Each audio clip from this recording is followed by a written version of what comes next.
Hello, everyone. Welcome to the ViaMonstra Online Academy. My name is Johan Arvidmark, and today I have the absolute pleasure of being joined by one of our instructors, Daniel Ulrichs. Hey, Daniel, how are things? Hello, I'm fine, thanks. In a vacation mode at the moment, but yeah. That sounds pretty amazing. Thank you for taking your time out of the day. I know you've been want to go back to the grill later, but I really appreciate it.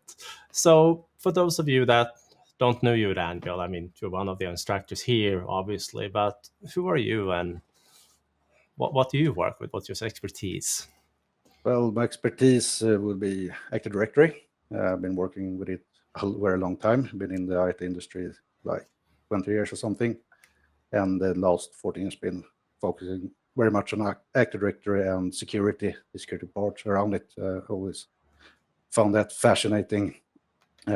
So today I work as an architect mainly, where I design and build different solutions with a high focus on the security, which comes to tiering when it comes to Active Directory. So build a lot of design, build, and implement a lot of different tiering models on premises. All right, excellent. So I actually happen to have one of those magical moments, but I had a screen share of the training here. I figured I should bring up on screen. There we go. This trainer that you run here later this year, if you can just give a high level overview, what's it about? And even more important, I think, why does it matter? The training is about securing Active Directory and basically the whole on-premise infrastructure, and some parts that are connected to the cloud as well, but the focus here is the on-premise part.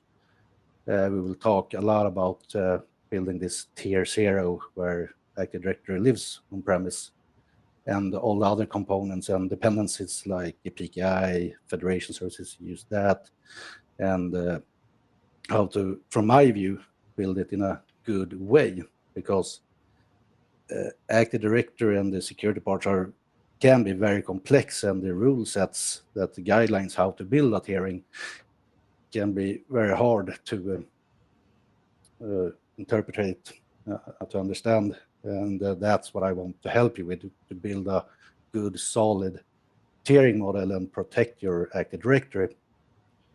I've known you for a couple of years, and I know you are often involved with incidents when organizations are actually being compromised or attacked or something like that. And I know that some of the material in the class is intended to like mitigate that. Yep.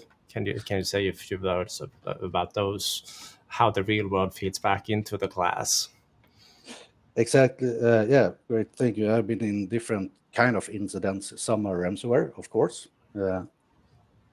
and the total environment has been subject to attackers that release ransomware, so everything is gone, it's destroyed. And the way they do it when we do the investigations is that they always try to get on hold of Active Directory. It holds the keys to the kingdom. If you control Active Directory as a threat actor, you can access almost everything, and then you can just release the ransomware everywhere and destroy it. So it's very important to protect Active Directory, because it gives you, it's the core functionality, core feature for your authentication authorization-based security. So this is obviously the training here, Daniel, and I wanted to ask you a couple of questions about the contents. I picked out three things that I think are valuable, and one of them being your mention here in the course that this content is coming from like real incidents, real world incidents. I'm assuming that's something that you are constantly involved with. Yeah, absolutely. There are numerous incidents going on every day, I would think, across the world, and some of them I have been involved in. It's been some intrusions, there have been some ransomwares, and where the entire environment is totally gone. And that's because they have breached Active Directory, which holds the keys to the kingdom, so they could attack Active Directory, gain control of the entire environment, and then just release the ransomware on it. So it's really important to protect the Active Directory, because if Active Directory is down and everything else, yeah, not much you can do. And what we see also is the response plans. They don't have any. How do we do this? We have backups, yeah, but we haven't tried them. How have they secured the backups? In some incidents, the threat actor also finds backups and destroys them as well. There are a lot of things to think about, how to protect your Active Directory and how to get a backup running, how do you secure it. And I focus a lot of things on the prevention. We want to harden Active Directory and all the components around it and dependencies, and try to see it in a big picture, how we protect everything. Yeah, so over my years, I'm not on your level in terms of AD security, but I've been an infrastructure engineer for a couple of decades now, and something I often stumble across at customers are indeed that they're trying to figure out their tiering, basically organizing different machines and different responsibility in different tiers so that, well, keep the attack levels reduced. Can you tell more about that a little bit? Well, yeah, tiering is it's a baseline from a model from Microsoft, where they suggested, like in 2015, they dropped the documents and they said, yeah, you should have 3 tiers where you categorize different systems in these tiers. But that's just a baseline for me. As you maybe also have noticed, in different environments, there can be 4 tiers, there can be 5, 6 tiers, depending on how your organization looks like or what you want to achieve with the tiering. Tiering have a set of different ground rules of how it should work and what it should protect. But then it's up to you to twist and turn and find your way of what your tiering will be. And what I see when I do security assessments or regular AD health checks and so on, is that they don't follow the rules. There are a lot of, either they miss or they misunderstand things. So you can see some cross nesting between the tiers, which is totally forbidden, because if you cross some group memberships that are classified as tier 0 with the accounts that are placed in tier 1, yeah, then you have breached the tier and it's no purpose with it. So that's really important to understand those things and how to classify systems and how we protect them in each tier and keep them separated from each other. Well, thank you so much. The final thing that caught my interest, and this is primarily because I often get the privilege of deploying privileged access workstations from an imaging point of view, but this is also about administration and secure administration of that. So what are your thoughts on this one? Yeah, the privileged access workstation or secure access workstations, there are different flavors. Sometimes it feels like it's the same thing, just how you use it. But the basics is that you want to have control of your administrative channel from the starting point to the assets you're managing.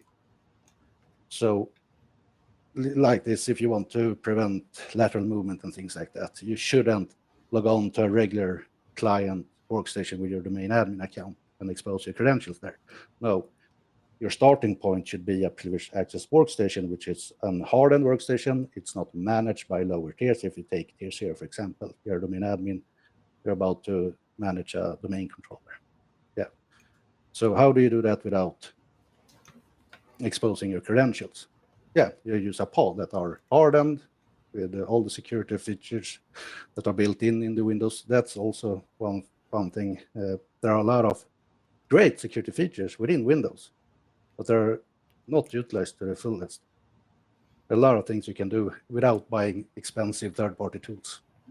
But yeah, sorry, to get back to PAV, it's the secure starting point where you expose your credentials and then you remotely manage your tier 0 assets, either via jump server or directly. It depends on how you want to solve this. But that's the main purpose.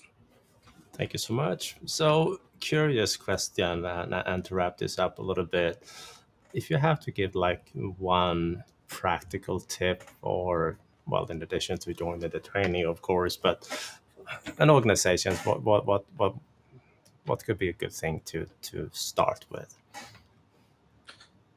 There are always low-hanging fruits with following the guidelines and using the Windows security baseline, turn off legacy things, upgrade stuff to the latest and greatest as far as possible. I know there are some organizations that has a lot of legacy, then they need to focus on maybe isolating them and doing it other ways and not exposing those systems that much.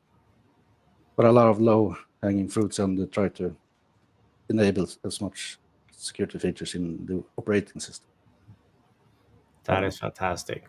All right. Daniel, thank you so much for joining today, and I'm looking forward to see you in September. Now go ahead and enjoy your vacation. Thank you, sir. Appreciate it.